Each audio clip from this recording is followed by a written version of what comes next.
The draw for the Champions League is complete. We know who each of the 6 English teams will be playing in the league phase, and we've got fans from each club lined up who are going to be telling us what they think about the various trips they've got and how they fancy their chances. And let's kick off, as Paul Merson's alongside me, with his old club Arsenal. Sophie Nicolau, representing the Gunners, joins us here on the Premier League show. Sophie, good evening. Great to see you as always. Some cracking ties you've got. And a certain Mr. Kane is back in North London. Confident you can stop him? Very exciting. And firstly, I'd like to say, Paul Merson, you're an absolute Arsenal legend. Don't listen to what anyone says. And yes, the Champions League is back. I'd prefer they got rid of all the, game playing at the beginning and the Hollywood attempt content. Just get to the draw. And once the draw came, Arsenal once again faced Bayern Munich, Harry Kane, the bane of our lives, guaranteed a goal, absolutely, but also an opportunity to take revenge on Bayern Munich. I actually thought that when we lost to them in the quarterfinal a couple of seasons ago, but for a mistake at the back from Kivior, we really played them quite well. And it's an opportunity to kind of right that wrong. And looking forward to it. It's always great when Harry Kane comes back to play the Arsenal. If you had your choice, Sophie, which would you prefer to win this season to end that wait for the elusive major title? Champions League or Premier League?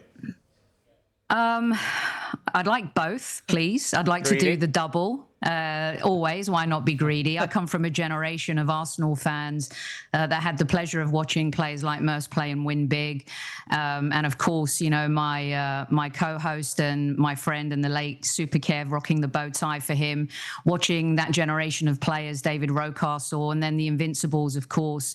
We're a club of pedigree, and we lost our winning culture, and we've had to reinvent ourselves. And Mikel Arteta, along with some other really smart people at the club, have been able to, create Arsenal 2.0. And we've been through the process. I think we've also been through the progress, and now it's time to deliver success. And I think Arsenal fans would take either one. The Champions League is the one that would quieten opposing fans and critics. It's the one that we haven't won, and our pedigree in Europe has been poor. We haven't been able to win since the early 90s. So the Champions League is probably the one that just edges it. What do you think, Merce? Which gives them the best chance, I suppose? Yeah, I'm with Sophie. I think, fans, the ones who have won it all, we've won it all, and Arsenal can't sing that at the moment. I think that would be the one, would be the Champions League. But they got a chance. They got every chance. It took Man City a while. Man City were, nearly. I thought, when Sophie was talking about the Bayern Munich game, I didn't think they knew whether to stick or twist. I thought they were a bit nervous that year. Then last year they go further and they play PSG, and Donnarumma made some vital saves at the right time. Another year now. I think Arsenal are big players in this. I really do. I think they're big players in this tournament, and it makes it even better when you're playing big teams in the group stages. It just helps you.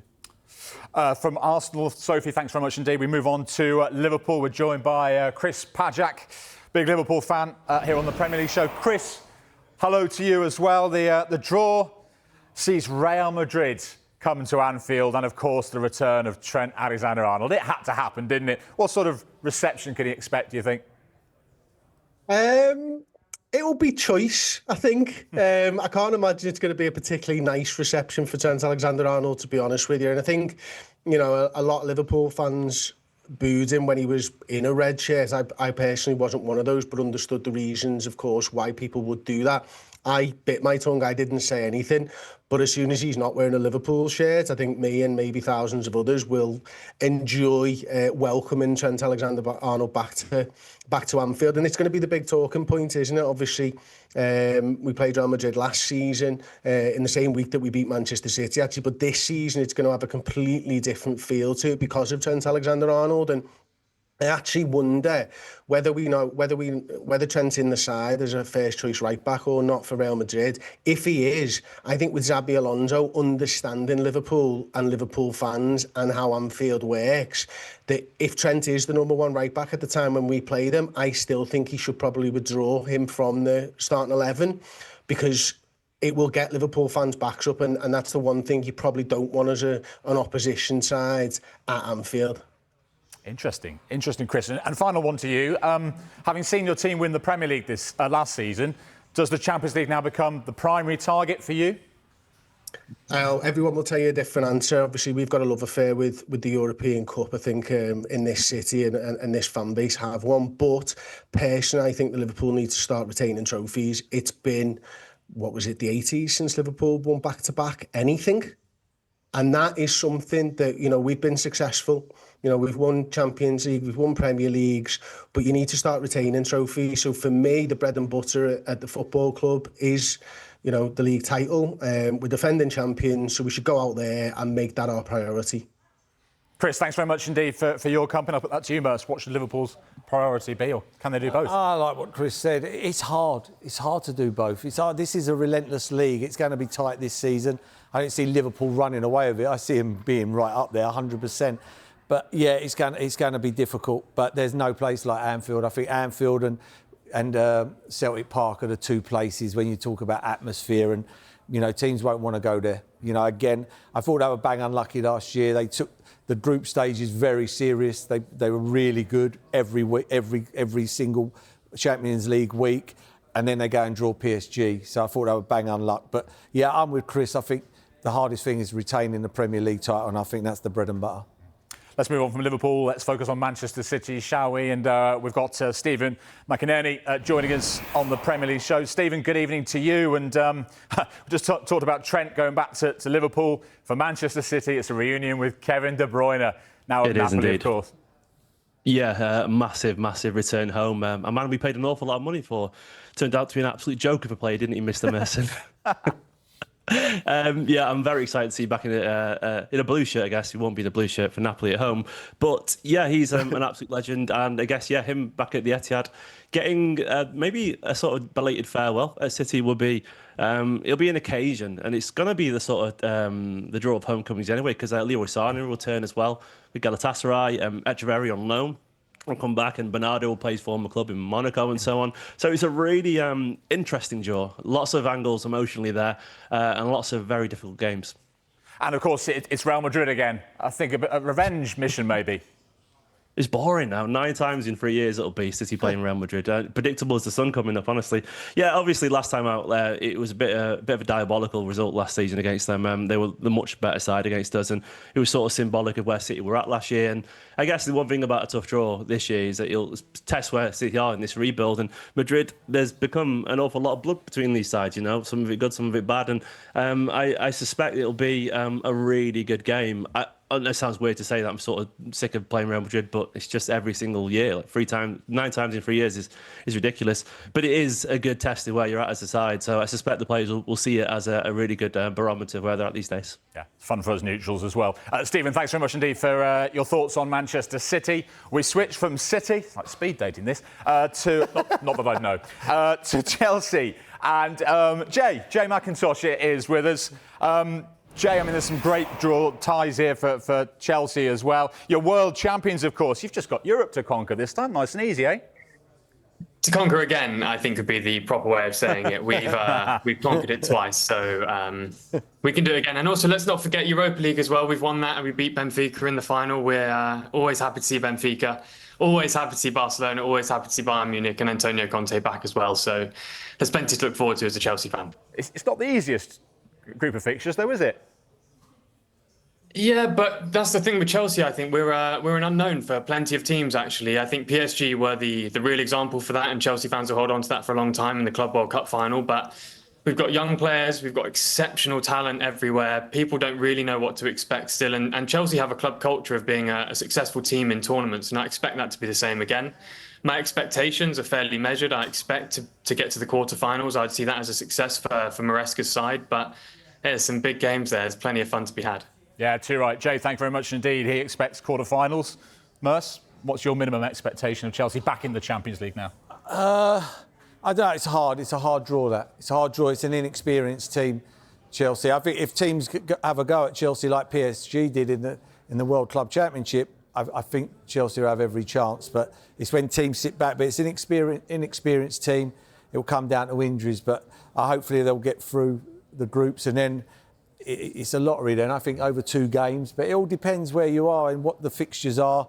and going for the Premier League, things like that. So, but yeah, I want to play the big teams. You know, seeing Barcelona come, you know, and playing Napoli, teams like that, I think is great. Yeah. Chelsea back in the Champions League. Newcastle, of course, back in after a year away. Let's chat all things Newcastle. Alex Walker joins us on the Premier League show. We'll talk about that breaking transfer news at the bottom of the screen in just a moment, Alex. But let's start with your thoughts on the Champions League draw. Barcelona at home must bring back a few memories of 1997 and Asprilla's hat-trick, I'm sure.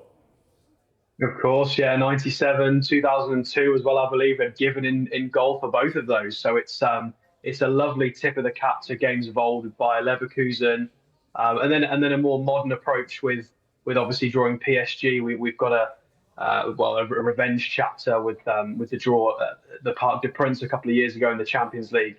But I think it's a great set of fixtures for us. Eight fixtures, obviously more than we got in the group stage a few years ago. So a new format for us to get used to. But a really, really good spread of teams. Your Barcelona, PSG, Bayer Leverkusen is brilliant. Of course, the little bit of controversy with the Tino Livramento handball against PSG away. Obviously, that prompted a bit of a shift in the interpretation of rules away. And Bayer Leverkusen as well, 2003, Alan Shearer hat-trick. So absolutely delighted to be back. We've added some really good depth in the transfer window. Obviously, I think if you want to get to the striker, but Malik Chow, Jacob Ramsey, Ramsdale, Anthony Elanga. So I think we're a little bit more prepared than we were a couple of years ago and should be able to give it a much better fight. And I think the fans, the club, the players are all going to be very, very up for it. It's hugely exciting times for us. And who is going to be leading the line in those Champions League games? Let's talk about the news we brought you, Alex, that Newcastle have agreed a £64 million deal to sign Nick Woltemade, the big striker from Stuttgart. Lots of Premier League teams have apparently been looking at him. Looks like Newcastle have made their move. What are your thoughts on him? And are you now resigned, therefore, to Isak leaving? Big couple of questions there. So, yeah, Woltemade we thought was not going to be available. He was linked heavily with other German teams, and our focus seemed to have been elsewhere throughout the window. So despite a lot of fans talking about him, we didn't think it was on the table. So a little bit pleasant surprise today. Absolutely fantastic signing. Statistically profiles very, very well. 12 goals in the Bundesliga last year for Stuttgart. So fantastic news. The draw today and that, I think he's confirmed to be going for a medical. I think your colleague Keith Downey has stated. So if that's the truth, then fantastic. And leading the line in the Champions League, probably him if he signs, most certainly, because all we've got is the 22-year-old William Osula, who is a fantastic young player, but still quite raw. Does this path the way for Alexander Isak to leave? Well, I think the club have been quite honest in stating that they would need 2 strikers in, and obviously the conditions to be met with evaluation. So in theory, no, based on what the club statements have been. But you never know. There's still plenty of time left in the transfer window. We'll have to wait and see. We will indeed, all the way through to Monday evening. Alex Walker on that very funky microphone. I've got to get myself one of those. Thank you very much indeed. Thank you, guys. Cheers, Alex. Thank you. I think that's 5 teams done, isn't it, of the 6? One more to go, and that is Tottenham. Ricky Sachs giving us the Spurs view, and Ricky joins us once again on the Premier League show. Ricky, good to see you. We saw Ange prioritise Europe last season. At the end of the season, it certainly paid off. That's why you're in the Champions League. What do you want Thomas Frank to do this season? Well, look, I think, firstly, guys, thanks so much for having me. Always a pleasure. I think that when you look at what Tottenham have been drawn in terms of the teams they're up against, I think this should give Thomas Frank real confidence, given it's his first real gig, you'd say, on such an elite stage in terms of the Champions League. I think you can have real genuine confidence that, bar PSG, who I think that we've seen over the course of up to 85 minutes we played ever so well against with a really good game plan, I think we should have real genuine confidence that the teams that Spurs have been pitted against are all beatable, are all winnable. Now, look, at the same time, you shouldn't be underestimating anybody, but there will be that feeling at Tottenham, and I think for fans that if we can, in this next day or so in terms of the transfer window, add a real couple of key additions that are going to strengthen that first team, we've got every opportunity of going really, really far in this competition. Ricky, we've got to leave it there, but thank you for your time. Appreciate it. Ricky Sachs, Spurs fan. Pleasure.